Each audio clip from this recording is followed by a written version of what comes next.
We started the beginning of this podcast making sure that I defined CTE, AP, and IB. We're doing a Disrupt Education podcast, and I'm already having to explain the jargon of education. How do we get from dissertation to boundary spanner, and what does it mean? And if someone who like never heard of this before, basically us, I mean, like we've done a little work, but like explaining it to them. Or how can I break down the relationship between my high schools and my post-secondary institutions, like my community college, to make sure that if I'm offering 3 years of a manufacturing program at the high school level, I hope that's the fourth year of that is the first year of community college. There's a lot of people like, I want to get on this CTE. I want to do all this stuff. I want to bring in partners. Like what are the questions that those leaders should be asking either their selves, their boards, their community before they even bring a partner to the table? You're listening to the Disrupt Education podcast, powered by UScience. Here are your hosts, Peter Hostrawser and Alli Dahl. Welcome to the Disrupt Education podcast. I'm Peter Hostrawser here with Alli Dahl. Alli, what's happening? How are you? I'm good. I thought I would. We've talked about this. It's probably been a little bit about like how I have chickens and I like to hold the chickens. And I'm on like all the groups that are about like backyard chickens and people who think chickens are pets. And there's like some people on there that like really are even more like they let like the chickens like sleep in their house and stuff. And there's You're this not whole there movement. yet? You're not there? No. Okay. No. Yes. I mean, like they're supposed to be outdoor, but I mean, I'll bring them in if they need like I mean, chickens can bathe, but sometimes, like caring for chickens require like an Epsom salt bath and they have like a spa day treatment, which my husband thinks is crazy. But the whole point about like chickens is that there's people out there who are like, I wish my chickens would do this, would do that. Mm-hmm. Like, oh, how do you get them cuddly and everything? And it's just time. Right. Like you just spend time and attention with something and you're going to notice like their personalities and what they like, what they don't like, just like your time and attention are your most valuable things. And I do put a lot of time and attention into the chickens, but it was just like a good reminder. I was like just looking through all these different things and I'm like, look, if you put time and attention into whatever you're working on, you're going to see it in different ways than if it's just like run of the mill. And we're, early into 2026. So, what are you putting your time and attention into and what kind of fruit is that producing or chickens? Yeah, right. Your number one chicken is Mary the chicken, no? Is that right? Yes. Yeah, right. Mary and Pippin, but Mary is the cuddliest. Well, that's interesting because I think that kind of plays into where we are going today with our guests. There was a term that showed up across our when we asked people, hey, if you want to be on the show, boundary spanner. And I like that because it is basically just, I would say it, but we'll get it from our guest here, from a partnership kind of management to really a system design. And I love systems. I love UX design. I love design thinking. And I'm super excited to introduce our guests today. So I'm going to go ahead and do that. There's going to be some acronyms here that I'm going to have him kind of explain because not everybody's always in education, but we have Chris Brida here. He is someone who sits across multiple systems, teaching, school leadership, district leadership, and now we'll say CTE, AP, and IB. Most of our listeners, Chris, first off, welcome, but most of our listeners know what CTE is, maybe not AP, maybe not IB. So if you want to explain that. So career and technical education, that's the CTE piece. AP and IB are both advanced coursework options at the high school level. AP is advanced placement. That's sort of your traditional, like take a class, take a test at the end, earn college credit. IB is the International Baccalaureate program, which is a similar model in some ways, but same globally benchmarked advanced coursework system that it runs all over the world. So my responsibilities are unique in the sense that I oversee most of my responsibility oversees career and technical education, but I also have a footprint around advanced coursework in our district as well. And that is what struck us, Alli, right? We have some academia, the kind of the traditional IB, AP. We have CTE over here. Let's start with you, right? So, Okay. hey, This is Chris, everybody. But tell us a little bit about like yourself and want to hear what the term boundary spanner is and that. But I'm sure there's kind of a, who are you as a person? How did you get to this point? Were you always in education? And then really now you're starting a doctorate and you're looking at how to, really look at this in a research manner and leadership theory or those types of things. So can we unpack that? Start with you. What was your story? All right, love it. So I'm a business school kid. So I went to Bryant University in Smithfield, Rhode Island as a management major, entrepreneurship, and sociology minor. So that was the trajectory. That was the path. But I was also a college athlete.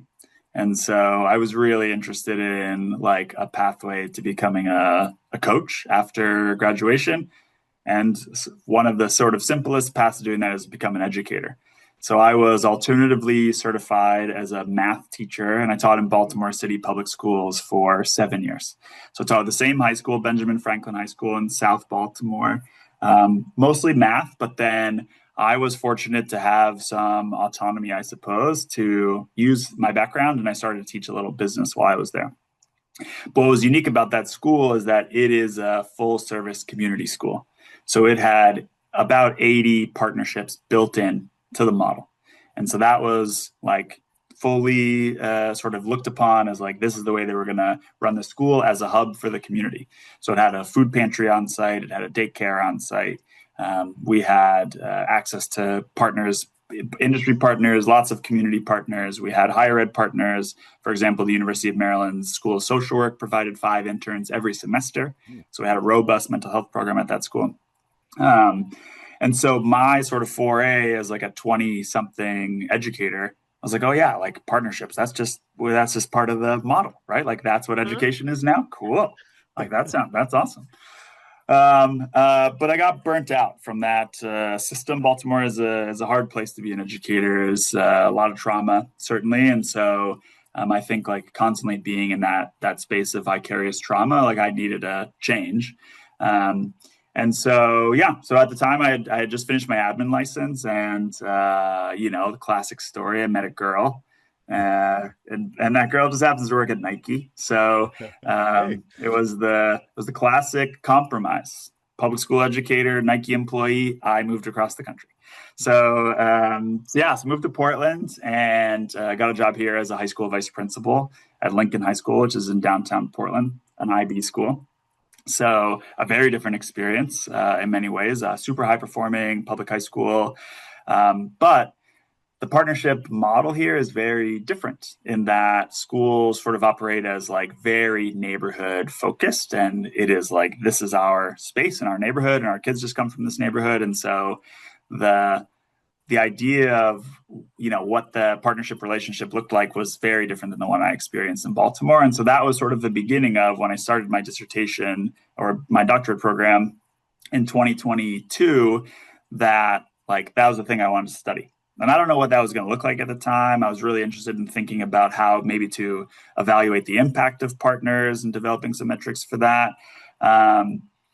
And then I got this job. So I've been in this role as the Director of Career and Technical Education in Portland Public Schools, which is Oregon's largest district. This is my 3rd year in this role.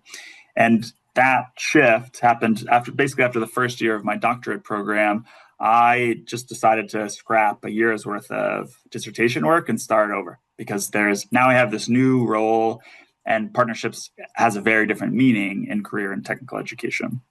And so now in year 4 and very nearing the end, like a May graduation is very much in sight. My research is like mostly complete, I would say. Like the actual data collection and analysis is mostly complete. And so so that's where we sit, and that's where we can jump into boundary spanning. Awesome. Yeah. Congrats on that. That's amazing. I like that story all the way across. Like you just didn't get out of Baltimore. You went probably the furthest distance. So both great. Like, I've never been to Portland. Actually, I'm that guy. So there's lots of guys. There's lots of that guys, so don't worry about it. I've been to Baltimore. So. Great. I haven't been either, but it's fine. Yeah. Well, they're both great cities. What did you coin the term? Like, where did boundary spanners come from? Like, what is the research saying about it? Like, let's just start there. All right. How do we get from dissertation to boundary spanner, and what does it mean? And if someone who doesn't, never heard of this before, basically us, I mean, we've done a little work, but explaining it to them. Yeah. So boundary spanning is a organizational theory that emerged in the late 70s. There's some early language around boundary spanning from the 50s, but the actual term itself, I think, is from 1977. And it really was a way to sort of explain the idea that businesses don't operate in vacuums. And so, in order for organizations to exist, they have to understand how to navigate sort of complex, uncertain environments that exist outside of them. And so the idea about boundary spanning, especially early research, was that organizations aren't self-contained and that there is information and resources and legitimacy and innovation that flows across the boundary between organizations. Okay, so that's sort of its original use. And so boundary spanners originally were described as folks who could scan the external environment, gather information from outside the organization, and then bring that information back into the organization to support decision making. So at that stage, boundary spanning was really mostly about information processing. So it's sort of about gathering details from outside and then making sense of those details and then bringing them back into the organization to sort of help them move forward. I think historically the term mostly lives in the business side of things. This is not that you'll find very little research about boundary spanning and education together. Yeah. And so its application in the context of career and technical education, as far as I can tell, it hasn't been applied in the way that I'm trying to apply it as part of my dissertation. And so a lot of it had to do with, like I said, environmental scanning and information flow. It had a lot to do with inter-organizational coordination, sense making, and trust and relationship management. Really, it was about sort of representing your organization externally and then using the information that flows back. And so that early research sort of changed a lot, and more contemporary research positions these kinds of roles that exist, these boundary roles or these boundary spanning roles that exist. And these are the things that I think are most applicable to career and technical education. And so there are 6. Are we ready to go through all 6? Yeah. Let's go. Everybody grab your pens, which I have mine here. Okay. The first one is called broker. And so the broker role is really about scanning the external environment, interpreting signals, and then using that information to strategically move your organization forward. And so in CTE in particular, that's things like labor market information, state priorities, the priorities of a regional workforce development board, workforce shortage, and then how to take all of that information and essentially translate that into CTE pathway creation, credential adoption, sequencing of courses. How are you essentially taking the information from industry in this context, bringing that back into career and technical education, applying it, and then, sort of building CTE that way. And so maybe I'll go one step back. So in my research in particular, what I did was I interviewed 10 CTE directors from other large urban districts around the country, and essentially just asked them questions about how they create the conditions to build CTE into a systems level partner. And what I mean by that is I am less interested in my research about how a small construction company partners with a single construction program at a high school that I have. I'm interested in how do I package all 80 of the CTE programs that I offer in Portland Public Schools and face that entire system outwards as a workforce system, as a pathway to economic mobility, as a pathway to post-secondary institutions, as a player in sort of government, et cetera, et cetera. So I was really interested in sort of tapping into how these leaders build relationships at the systems level and not at the school level, but sort of in their role.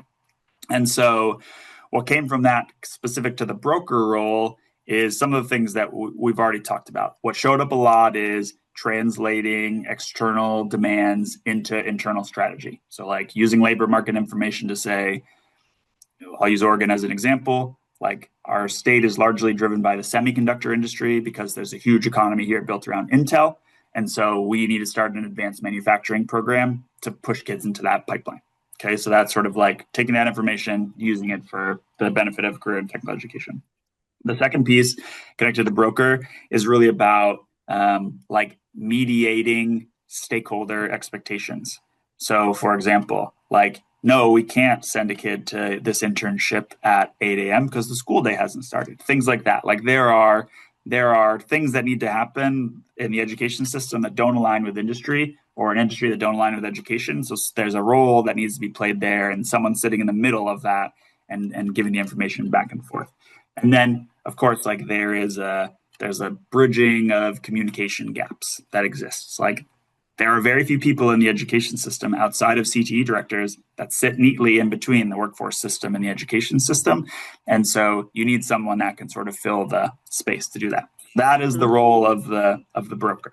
We're going to get into like asking the questions of uniquely positioning, like why CTE, but you're answering those through. So keep going. This is amazing. I'm like screaming and cheering inside right now. I'm just going to tell you because like, and we're just at the broker, Alli. I know. I'm like, it's rich. It's really good. Like I said, before we start recording, for everyone listening, like when we're developing ideas for the podcast and everything, we really are thinking about like what are new topics we haven't explored. And as soon as you applied, like you submitted a thing that just said, hey, look, I have something interesting.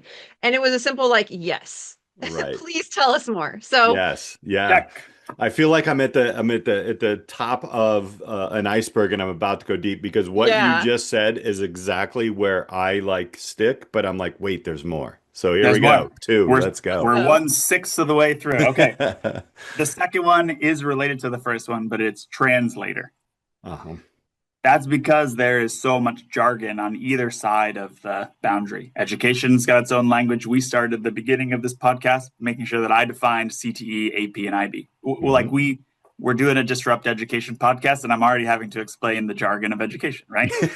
And so industry, folks from industry or government or community organizations or, cultural institutions, they have no idea what the education jargon is. And so there's an important role that the boundary spanner plays, which is translating. So that's like aligning vocabulary and expectations and compliance requirements and cultural norms, because they're very different. And so in that context, there's a lot of like sector translation. So like what are the district's priorities, and then how do those priorities get translated to specific industries? There's a role that the boundary spanner plays there. There's translation between multiple kinds of systems.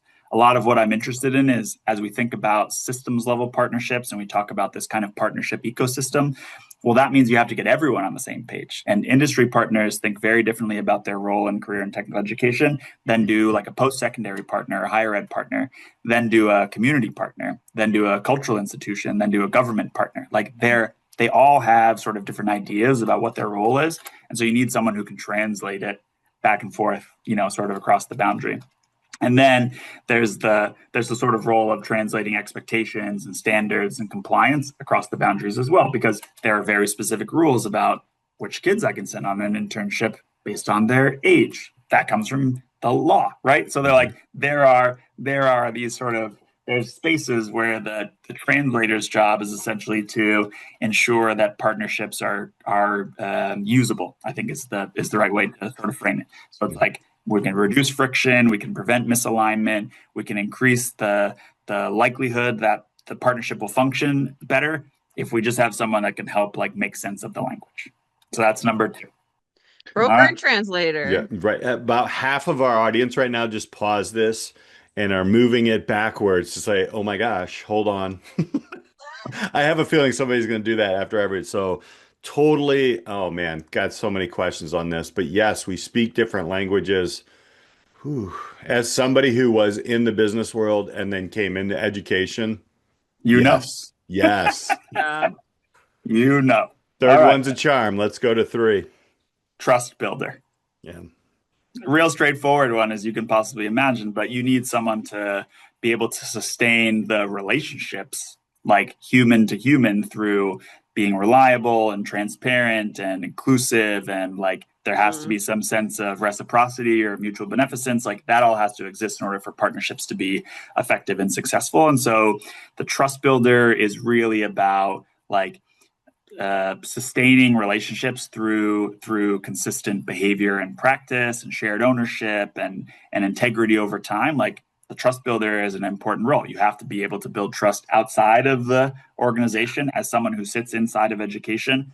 In order for CTE to work well, I need to be able to build relationships and trust with folks that are in industry, because that's where I'm trying to get my kids. I'm trying to, especially my historically underserved students, like I want them to have access to high wage, high demand jobs. I need to be in a relationship with those people. And so there's a lot of work there around like cultivating those relationships through reliability and creating shared ownership for outcomes, and like who owns what benefit and how do we both benefit, and like am I like creating transparency and inclusion and integrity. So the trust builder plays an important role really in like sort of laying the foundation for this whole thing to work.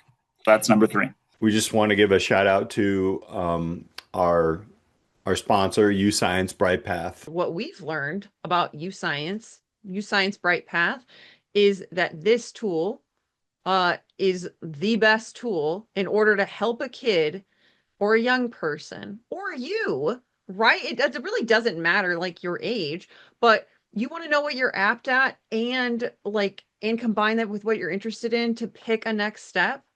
I haven't seen a better option on the market, and that's why we love them. That's why they're one of our awesome sponsors. My kids use it. So if you're going to ask me about an ed tech company and do you believe in it? I mean, I've used it with my 2 children, right? I have conversations with my own kids and talking about, okay, this is what you're good at. This is what you're interested in. Let's take a look at this. Let's take a look at all the options here and let's vet through them. And by the way, those options constantly update. How can you get more real time than that?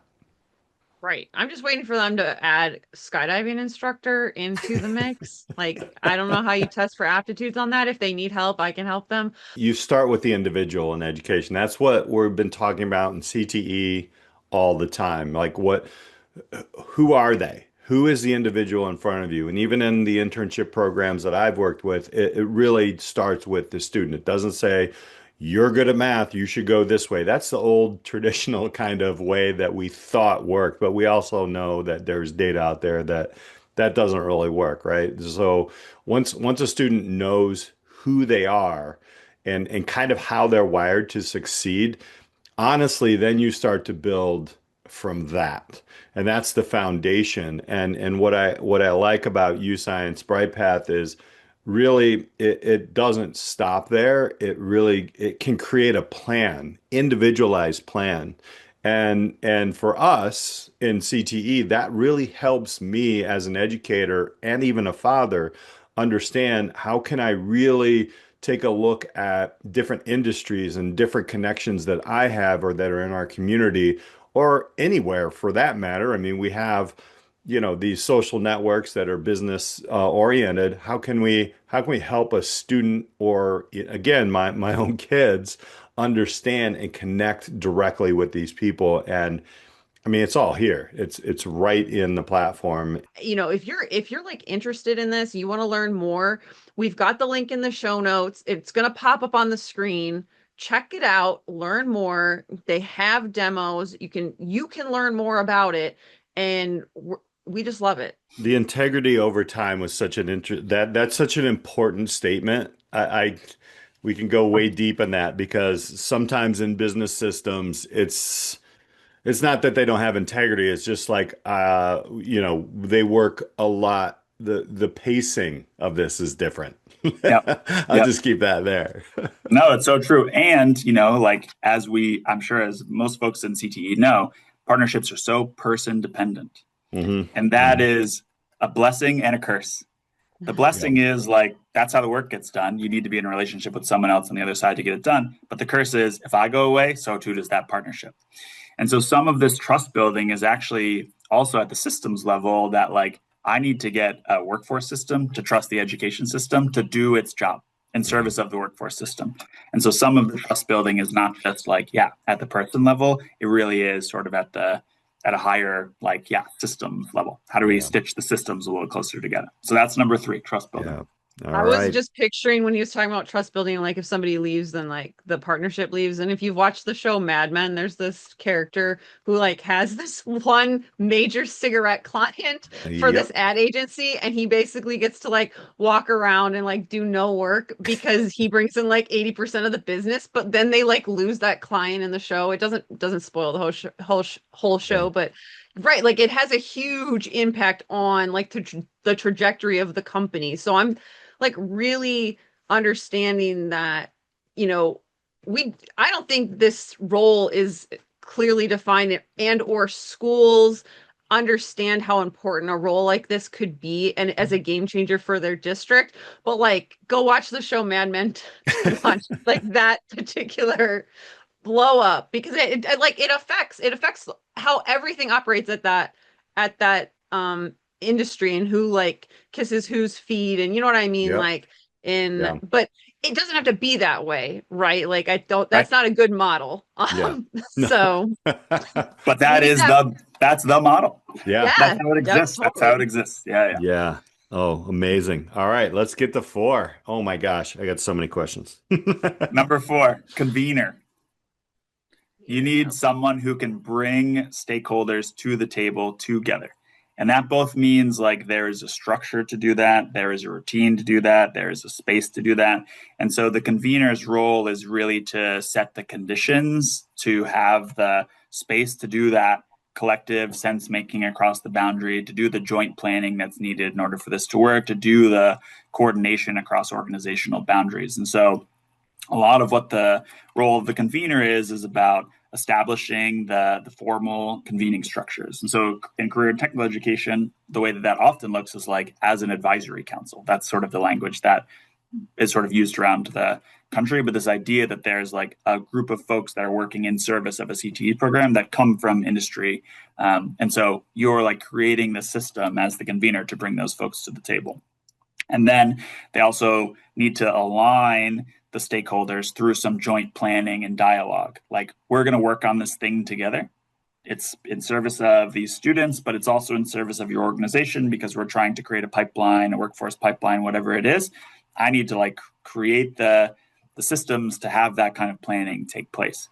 And then the third sort of part of this is like, how do you build a ecosystem where all of the partners are sort of all working in service of the same things, and we're reducing as much as possible the fragmentation of that. I think what exists so much in the world of CTE partnerships is twofold. One is so much of it is about partnership management. Like that's what we're doing. We're managing partners, but that's we need to go sort of further beyond that. We need to talk about like, how do we design partnerships, which we'll get to in a minute, but that's sort of where it is. And the second thing I think is the other challenge is so much of the way that we think about partnerships in CTE is event-based, like guest speaker, job shadow, internship, career fair. That's like a partner coming in to do a thing one time. ROI, usually 0, right? Like to use some jargon from the other side of the boundary, the return on investment there is not super high for the partner, because like if you're a guest speaker for a group of sophomores, that's a long workforce play for you. Mm-hmm. But if you are actually working collaboratively, you've come to the table to like maybe develop a project that actually benefits your organization that students are working on, well, that is mutually beneficial. That's like convening at the right scale, and that's how we sort of reduce fragmentation. So really the convener is like where and how collaboration happens. So that's role number 4. Ooh, I see so many surface level things that happen that don't go deep here, and this is why I'm so interested in what you're researching and everything, because whew. All right. I just have I'm getting drenched with like emotion of what I've been through 23 years in education. So, and we're not even to number 5 yet, Alli. So, I So know. yes, I'm ready. Yeah, let's round these last two out. Wow. Number 5, buffer. The Okay. buffer role is about someone who can absorb risk and complexity and misalignment as a way to protect their own system. And so, like in the context of CTE, there's so much that I try and own in the relationship with partners at the systems level so that it doesn't impact my teachers. So, like, I'm trying to sort of protect them from, like burnout and overload of asks and, like structural instability by just sort of trying to manage as much of that at the systems level as possible. And then essentially filtering that whatever it is that we get from the partner, like filtering that to the teacher. So it's my job, I think, in many ways to sort of shield educators and schools from, like, for lack of a better word, like the chaos that exists outside of the education system, because there is a lot of that. It's my job also to sort of protect the partners from the bureaucracy of education, like so they don't get sort of stuck in the wheel, Hmm. like just spinning around, and like there's these capacity gaps that they don't know how to navigate. So it's like I'm trying to protect folks on both sides in terms of partnership development. And then a lot of it too is maintaining equity and balance in partnerships. It's making sure that if I bring in a partner, it's in service of all students and not just like this specific school that already is fully resourced, right? So like Hmm. some of the work of the buffer is to try and maintain kind of system balance, across all schools or for all students, or sort of whatever context you sort of view it. In I mean, that's so important. Like Allie, we talk about this all the time, especially like in CTE departments. Um, People who are in like a field or teach an area, yet they just want to hold on to it. Oh man, there's so much to unpack here. This might have to go 2 episodes. I'm just saying. But all buffering right, let's is a round. big thing. Yeah, Yeah. So what's yeah. number 6? Number 6. Integrator. Hmm. The integrator role is about aligning people and systems and policies and structures into a coherent whole. It's about, like having people that can operate across silos internally and vertically. So, like through systems internal and through systems external, to create sort of a unified, coordinated infrastructure around, in this case, partnerships. And so that is right. So like there's some internal system coherence that's built by trying to be intentional about breaking down silos. So like how do I bring in MTSS or my ML department or my special ed department internally in service of career and technical education? It's my responsibility, I believe, to sort of play the role of breaking down the space between those, which, as we know, like at the central office level, it is very siloed. It's a Hmm. fragmented sort of world. And so, like, in order to do this well, I think it's important to be able to navigate that space. And then at the same sort of time, it's also about breaking down silos between educational levels. How can I break down the silo between my middle schools and my high schools? One. Or how can I break down the relationship between my high schools and my post-secondary institutions, like my community college, to make sure that if I'm offering 3 years of a manufacturing program at the high school level, I hope that's the fourth year of that is the first year of community college, right? So like there is a role that I need to play to sort of sit in that system to sort of stitch those things together to make sure they're in service of each other. And then really like this idea of building a sort of complete system of partners, like as an ecosystem that's all sort of moving in service of whatever the one goal is, that like the integrator is really about sort of bringing all of that together, the knowledge, the information, and then creating the systems, putting the right people in place, and then building the structures that all sort of operates coherently. So those are the roles of the boundary spanner. And that's just the roles. That's half of the research. Yeah. Wow. I have to ask, like, okay, so one, like, this might be rhetorical, but like, should this be one person's role? And then, like, that's a lot. Mm-hmm. And how, I don't know if it was like chicken or the egg here, but like, was it because of your work in CTE that you were like, I see their unique positioning, or was it kind of like, I want their position to be this, right? Mm. Like I don't know where it is, but it's like it fits. So it's like and kind of maybe why are they uniquely positioned to function as boundary spanners for those listening to be like, wow, I've never thought of it this way. Yeah, I think of each of these six things. The research calls them roles, but I don't think of them as roles, less so than I think of them as skills. I think of each of these things as like being applied in a specific instance where it is needed. Like there is a specific time when understanding what the role of the broker is important. But you don't necessarily have to be all six of these at the same time. I think it's more a matter of, like knowing what they are and when to use them and what it means to use them. So there is some like this is already happening, sort of to both of your points. Like in particular in career and technical education, this work of especially partnership work, that's happening. But I like the field as a whole doesn't have this language, these definitions, what the themes are about what these things do. And so I think some of what my interest is and what I hope is at least my contribution to the field is like, let's name this thing. This is a research theory that's been around for a long time, since the 70s. And there are a number of research theories that we've probably all heard of, like transformational leadership and adaptive leadership and servant leadership, that are research theories that have just sort of made this jump to the mainstream. And we just talk about them, but those things are all grounded in like someone made those terms up through research. Boundary spanning is the same. It's just like it hasn't been branded enough to like make its way into the mainstream. And so, and your second question was about like why CTE and why does this make sense for CTE?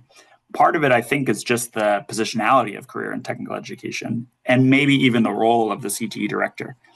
Yes, I am employed by a K-12 school system, but my job isn't inherently a K-12 job. My job is like, I really deeply need to understand workforce and legislation and the role of nonprofit community partners and what higher ed is talking about. And so some of this just emerged from the natural sort of like flow of what I just assumed the work was without ever being taught any of this, right? Like, yes, no person, everyone that, number one, I inherited so many partnerships just in taking on this role, but no one taught me what it means to actually like manage those partnerships. That's one thing. The second thing is like, again, and I talked about this before, but it shouldn't just be about partnership management. Like I view all of these partners as a tool, as a resource, as a layer of expertise that I don't have in the education system that I can bring to the table for different perspective and can create a system in which we can solve mutually beneficial problems of practice that are in service of students and are also in service of industry and are also in service of higher ed and are also in service of like community organizations that are trying to create economic mobility. And so some of it is just the positionality of what career and technical education, I don't even want to say is, but I'm going to say should be. I think it sort of sits neatly at this intersection between all of these very important systems, that it is well positioned for the folks that lead this work and for the system as a whole to sort of like pull everyone together to do the thing. Because we are, in many ways, like the upstream solution to so many of the challenges that workforce faces. We're the upstream solution to economic mobility. We're the upstream solution to students having pathways to higher ed. Like starts largely at the secondary level. And so we, like understanding this language and how this all works I think is important. And what happened for me is that like I accidentally created a loop of like research, tried it in practice. It worked. Oh yeah, the research works. Let me write about that in my dissertation. Like it became this sort of system now really for the last year and a half where like everything that I read about that is research-based and peer-reviewed is like, oh yeah, this works. And let me try this language with a partner. Let me I'm playing a broker here. Let me think about what that actually looks like. So I feel like I'm always collecting sort of qualitative data about it actually working, and it is working. And then oh yeah, by the way, this is all grounded in a real research organizational theory. I've got so much clarity right now. in my job.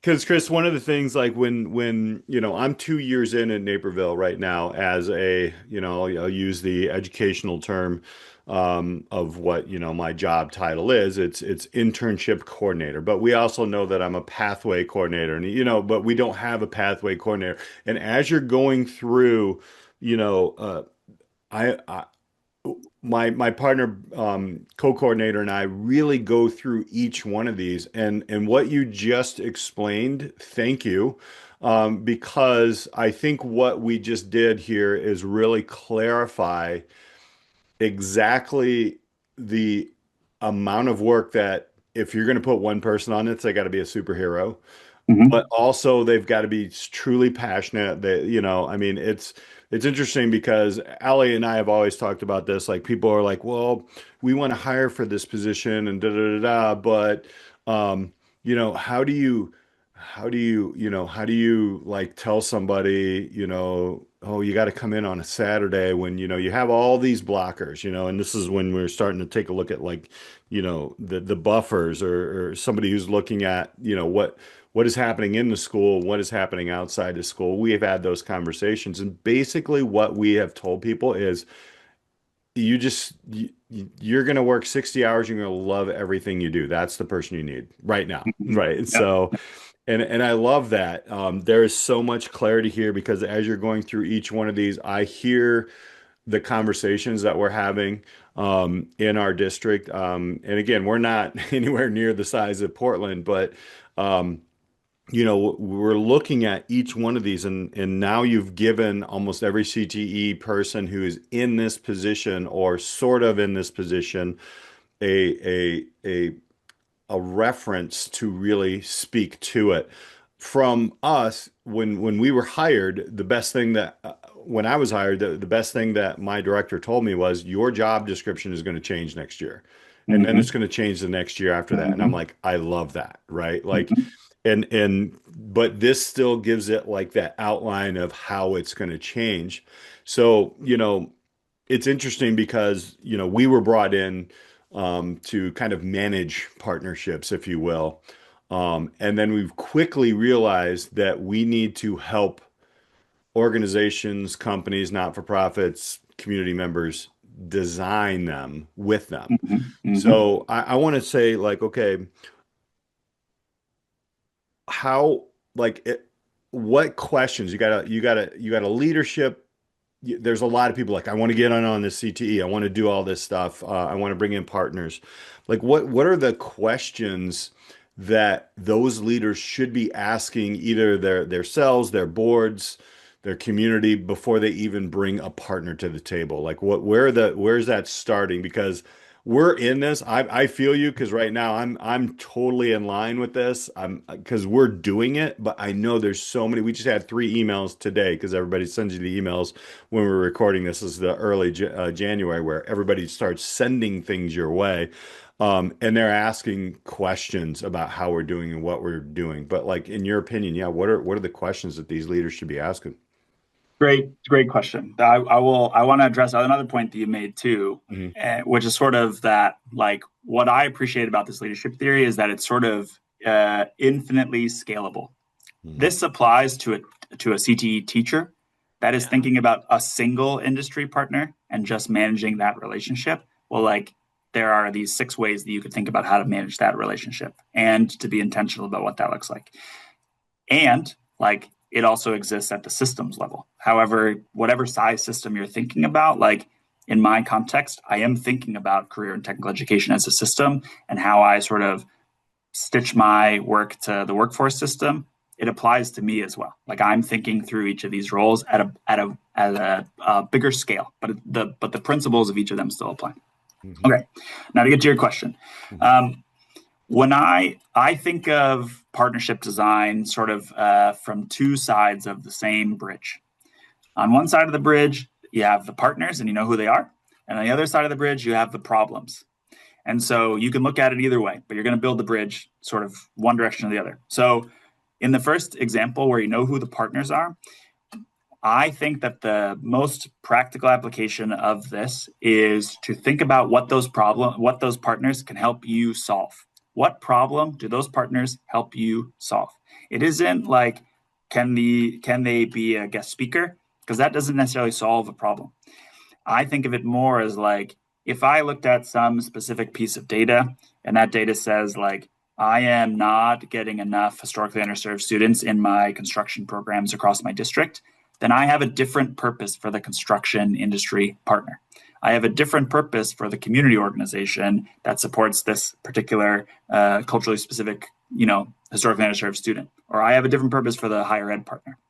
And so I think about partnership design in the sense of, I think it's important to have at least 3 or 4 types of partners at the table together so that you have multiple perspectives looking at the same problem.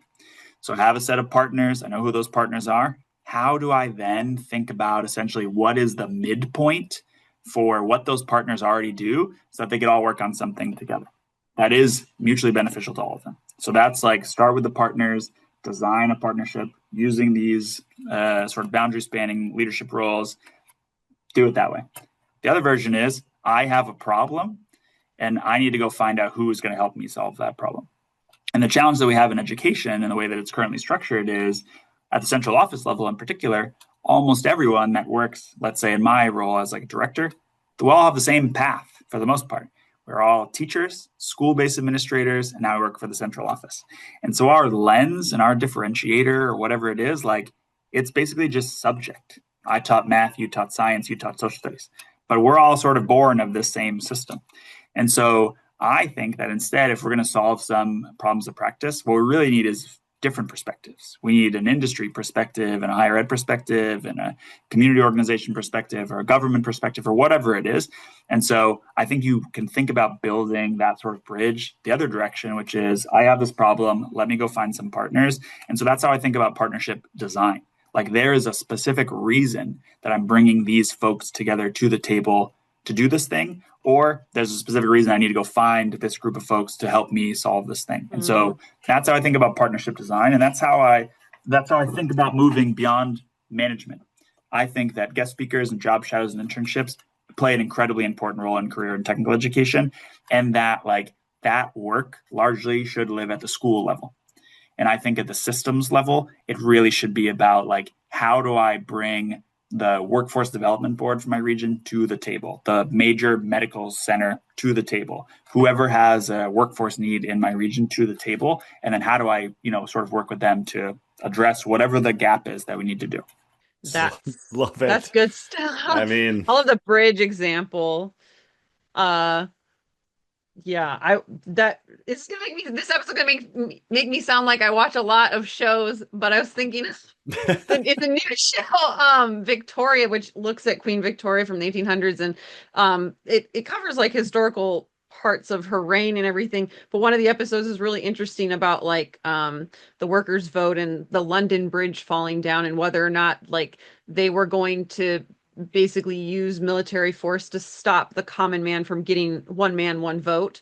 And I was thinking about this bridge as you were describing it, because the whole episode centers around London Bridge falling down, and are they going to let them cross, or are they going to, basically shoot them? Well, you have to watch and see, or you can just like look at Wikipedia, I'm sure. But so we got Mad Men and Victoria on the watch list. Yes. So we can make sure that we have the context for this episode. Exactly right. We'll have to put at the beginning, hey, before you listen, just go watch some Netflix, I guess, or Amazon Prime. So what am I? As I'm listening to this, I like wrote down. I was like, this stuff isn't taught. So you're creating it. But I was also thinking about, and you write about this in terms of aptitudes and like scaling this kind of work. Like, I'm sure you had to have some common language or ways to help grow this. And I was just curious, like in terms of like equity access, like if you're going to do boundary spanning, you're going to do boundary spanning leadership, like how does knowing what you're apt at or partners or people, the students, like help with kind of the work that you're doing, because I read that you have this great series. I will push it like on LinkedIn. It's an analogous series. It's really interesting, 4 parts. You're gonna have to like go in his posts, but they're clearly labeled and they're really interesting. And that's where you kind of like write about this. Yeah. So, okay, let's talk about the students. Number one, like this is the world that students are going to inherit. They're going to need to understand how to navigate all of the systems that I described. For many of them, that's the higher ed system. For all of them, that's some form of industry or workforce. For many of them, that's community organizations that provide support.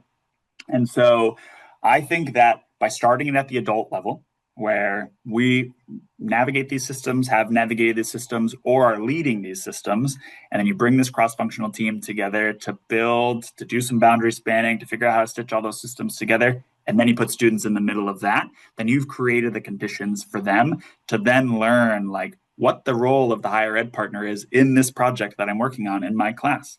Oh, they're a guest speaker. They're a professor from the College of Engineering is coming to teach me something specific about engineering. Now all of a sudden I have a connection at the higher ed level that I never had before. And so there's like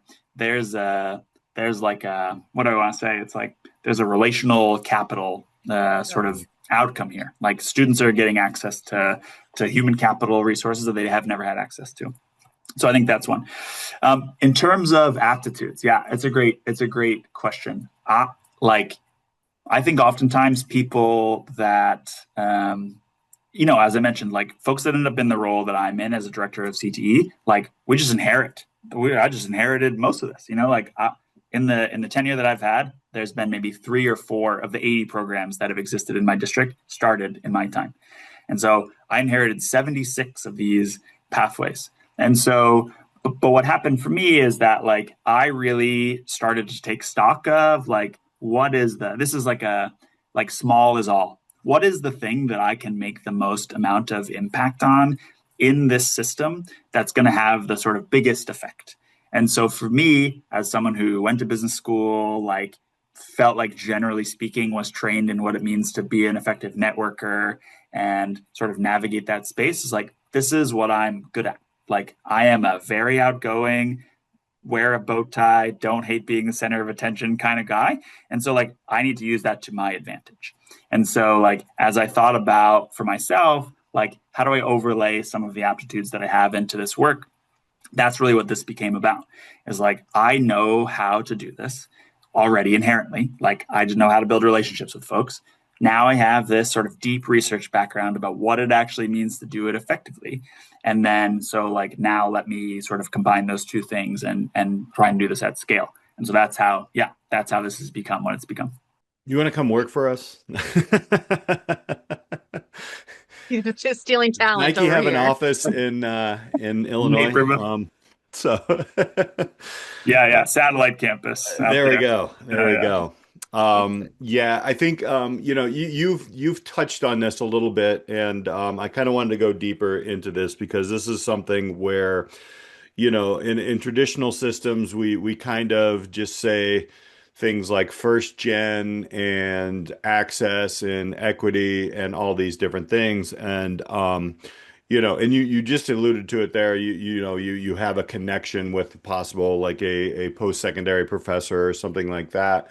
I want to kind of dive a little bit deeper into that and maybe some things that you have seen, like when, how does this in other ways that boundary spanning and the leadership that you have, it influences equity and access for students. Can we go a little bit deeper into that? Because maybe you have a few stories even beyond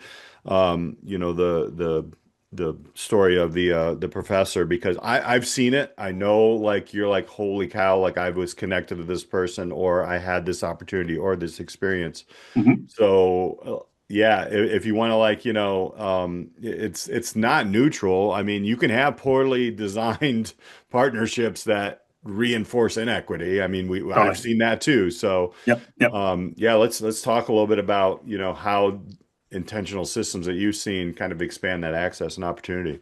Yeah, great question. I think that there is a maybe underappreciated, maybe not underappreciated, maybe underutilized role of our nonprofit partners in CTE.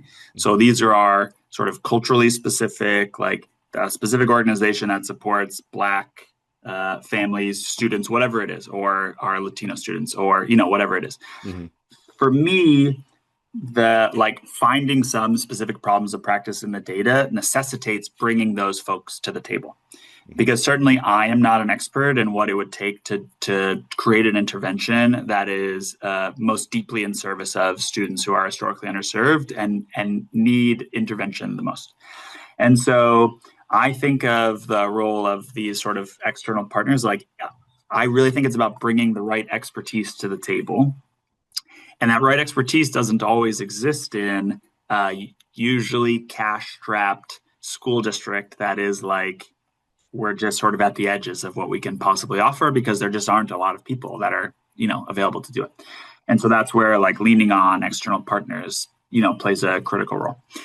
And so an example, I'll give you an example. And so there's a project that I'm like secretly running. It's not going to be very secret now, but it isn't like like it's a thing. So it involves 6 partners at the table at the same time. So it involves a higher ed partner. It involves, I'll just name people. It involves Portland State University College of Engineering. It involves the Center for Black Excellence and the Center for Black Student Excellence, which is an organization that supports Black students in our district.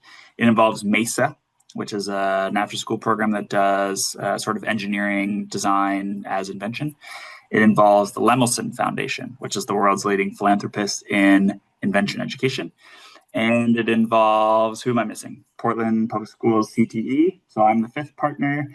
And the 6th partner is, or maybe I named all 6, Lemelson, PPS, PSU, Center for Black Excellence, MESA, and Albina Vision Trust. So there is a neighborhood where the Portland Public Schools District office currently sits that was once a thriving Black community in Portland that is sort of displaced as a result of gentrification in many ways. It's where Memorial Coliseum was built, which is where the Blazers used to play. Mm-hmm. I-5 was run through sort of this neighborhood, and then our headquarters was built sort of in this neighborhood.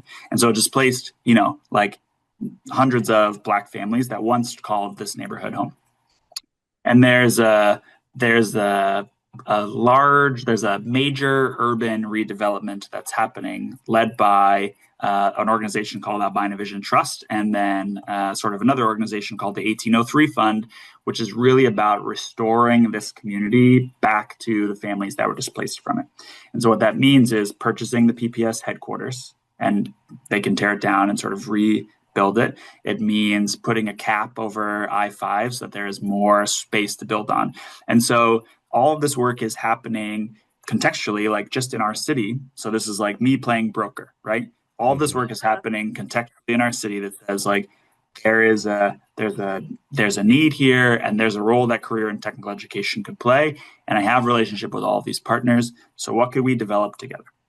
And so the thing that we're working on developing together is essentially a design lab where Black engineering students in our district can develop solutions to the redevelopment that's going to happen in this neighborhood.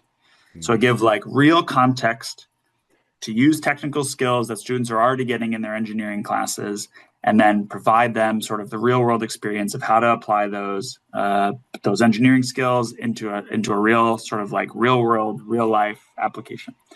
And so what that means then is by bringing these 6 partners together and then like essentially creating this space, both physical or, metaphorical, if you will, to have this work happen, and then putting students at the center, then we're creating conditions for them to learn how to navigate all these systems too. We're creating potentially a new pipeline for these students to become students at Portland State University's engineering program. We are creating a way for students to participate in civic engagement through a neighborhood urban redevelopment project that likely displaced, that displaced families that are, that displaced Black families in Portland. And so it has some meaning to them. And so the idea, I think, for me is like, can we do something that's in service of students who, the focus should be about ensuring excellence for all students. And so this is one way that we can do that, and do that in a way that like is genuine to what's happening in context and like leverages what's actually happening in the education system in service of that. I was looking for a very small story there, Alli, and that's amazing. I love that. That's like, I mean, that's, I think, the dream of many people who are leading this work is really how, I mean, just having communities working together to build. It seemed like there was like, I mean, you know, we all know the win-win. I mean, that was like a win-win-win-win-win-win. 6. Was there 6 in there? That's because right. each of the organizations and then you put students in the middle of it, and you just, I mean, what an authentic experience where people have ownership. They, you know, they're always going to, you know, be able to see what they built. Wow. Yeah, we got to be mindful of your time. I Yeah, know I have a I'm lot fine. more questions. I'm on Pacific time, so you all are, you know, we're doing okay. But I mean, like, are you okay for like another episode? Yeah. Like, I have more There's questions. a lot more to talk about. Yes. There's so much, and I think our listeners they're gonna be like, this one episode is not enough. 100%. That's how I feel. This is Alli disrupting Disrupt Education. She does it often, folks. It's no big deal. We're going to, you know what? And by the way, like if you have any questions or any comments, obviously, Chris, we're going to put all your information in the podcast notes. But we're going to continue this conversation on our next episode. So we'll be back with Chris Brida. Yeah, I mean, just take note, take a breath, because right now, I mean, I've got like 3 notebooks full of stuff here. So for Alli Dahl, I'm Peter Hostrawser. We'll catch you next time for part 2 with Chris Brida. Thanks for tuning in to the Disrupt Education podcast. If this episode sparked an idea, challenged your thinking, or helped you see education differently, well, that's exactly why we're here. We're highlighting real stories and bold ideas shaping the future of learning. A quick thank you to our sponsor, UScience BrightPath, the next generation platform helping students make personalized decisions as they move from education to career. If you're serious about connecting students to real opportunity, head to uscience.com/disrupt education-podcast. Request a demo and let them know you heard about UScience right here on the Disrupt Education podcast. For more episodes and clips and ways to connect, you can always visit disrupteducationpodcast.com. I'm Peter Hostrawser. Keep disrupting. We'll see you next time on the podcast.